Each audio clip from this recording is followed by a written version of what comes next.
Oke, hari ini kita akan belajar sistem reproduksi pada manusia. Pada manusia, sistem reproduksi itu dibagi menjadi dua, pada pria dan pada wanita. Hari ini kita akan membahas terlebih dahulu pada pria. Pada pria dibagi menjadi dua, yaitu sistem reproduksi luar dan sistem reproduksi bagian dalam. Nah, sistem reproduksi bagian luar itu merupakan organ reproduksi yang terletak pada bagian luar tubuh dan dapat diamati secara langsung. Sedangkan organ reproduksi bagian dalam itu yang tidak dapat kita amati secara langsung. Ini adalah sistem reproduksi bagian luar. Ada penis dan yang kedua ada skrotum.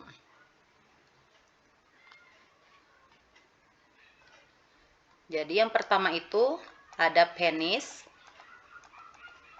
yang kedua itu ada skrotum. Nah, penis adalah alat kelamin jantan. Penis berfungsi untuk saluran kencing dan si saluran sperma. Jadi dia ini berperan penting pada urin, saluran urin, dan juga pada saluran sperma atau semen.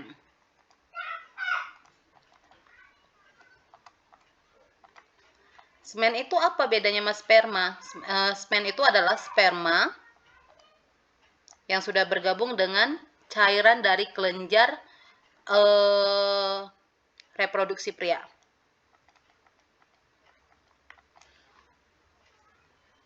Nah, penis ini tadi fungsinya adalah untuk mengeluarkan sperma.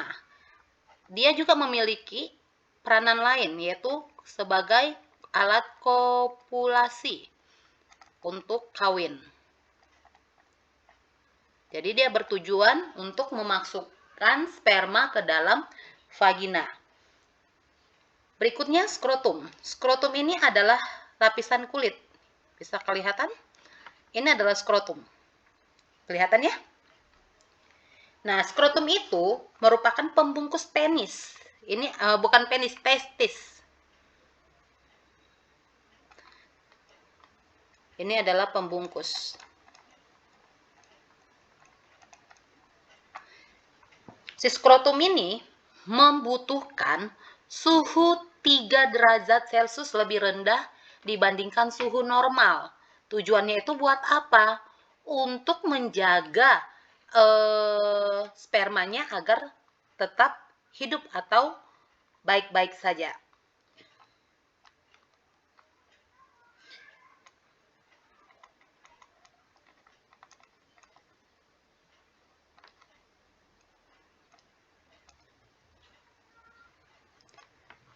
Jadi ketika suhu panas, dia akan mengendur. Ketika suhu dingin, dia akan mengkerut naik ke atas.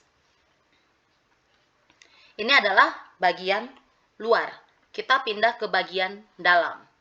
Di bagian dalam, ini tadi bagian luarnya, di bagian dalam kita masuk ke bagian sini. Dimulai dari yang namanya testis.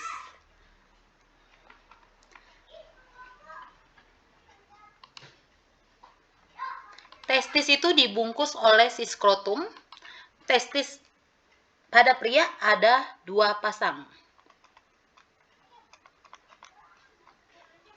Bukan 2 pasang, sepasang, ada 2 ya maksudnya.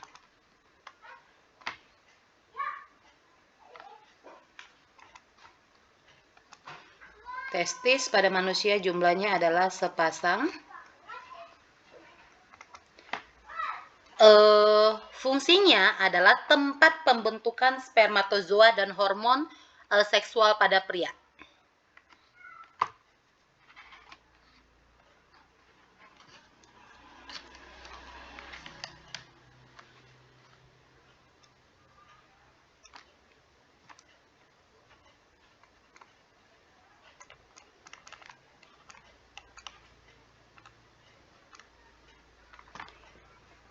Di dalam testis ini kita akan bisa menemukan yang namanya tubulus seminiferus.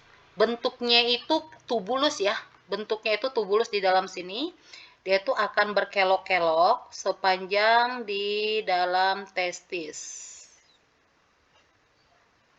Di dalam sinilah sebenarnya proses spermatozoa itu terjadi. Lebih tepatnya terjadi di dalam tubulus seminiferus ini. Nah, ketika tubulus seminiferus ini dibelah, kita akan menemukan banyak sel ya. Salah satunya adalah sel yang kita bahas sekarang. Sel yang di dalam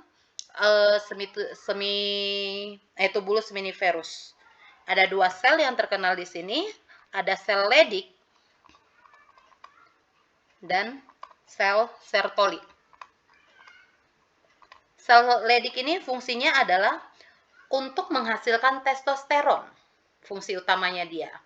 Sedangkan si sel Sertoli ini dia berfungsi untuk menutrisi sperma. Sedangkan yang Sertoli satu lagi fungsinya ada 2 ya nih ya. Yang satu lagi fungsinya buat apa? Memfagositosis zat-zat sisa spermatogenesis.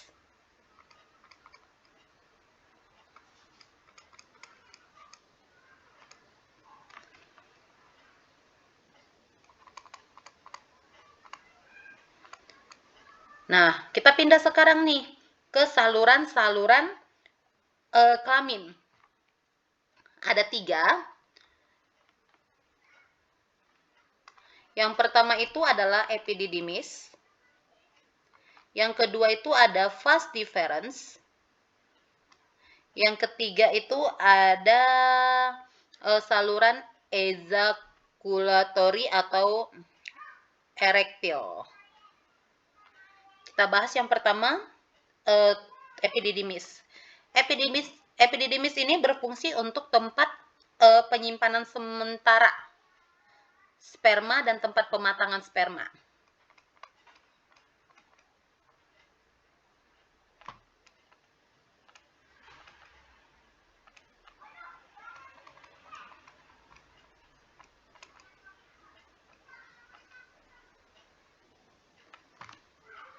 Ini lebih tepatnya gambar epididymis, kelihatannya nih. Terus yang saluran panjang ini sampai ke sini itu namanya vas deferens. Ini adalah penghubung. Fungsinya ini adalah penghubung.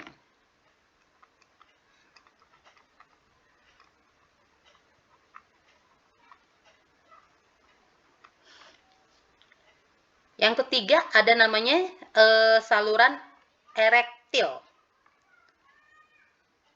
atau sering disebut saluran ejakulatory. Apa fungsinya itu? Fungsinya dia sebagai penghubung vesika seminalis sama uretra nanti fungsinya. Fungsinya bukan hanya itu, satu lagi apa? Untuk memancarkan sperma.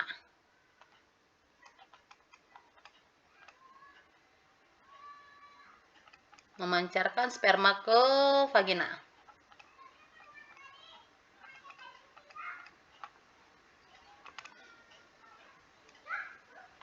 Penghubung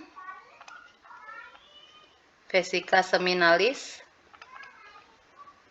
dan uretra. Itu ketiga saluran kelamin. Berikutnya kita bahas kelenjar kelamin. Ketika membahas yang namanya kelenjar kelamin, ada 3 juga. Kita bisa lihat di sini ada, tunggu sebentar, kursornya kemana nih? Oke, kursornya suka hilang.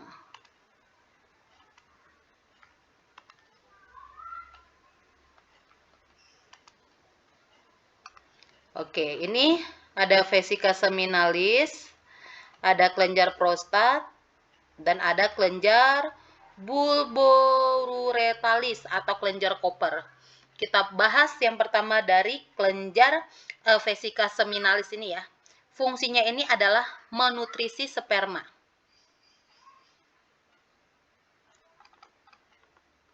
Dia akan menghasilkan yang namanya gula dan vitamin. Berikutnya kelenjar prostat.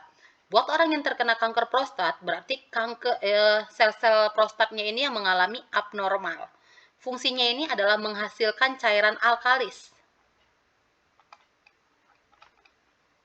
Fungsinya untuk apa? Menetralkan pH si sperma. Kan kalau vagina itu asam, sperma itu biar jangan tidak sesuai lingkungannya, jadi harus disimbangkan dengan kondisi si penis yang basah.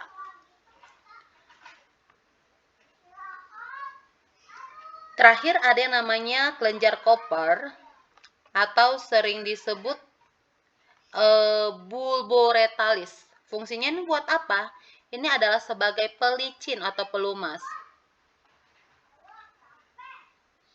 Inilah yang menghasilkan cairan yang akan ikut bergabung dengan si sperma tadi, makanya dikenal dengan cairan semen. Oke, kita pindah ke bagian mekanisme untuk kopulasi. Di sini kita akan membahas yang namanya ereksi.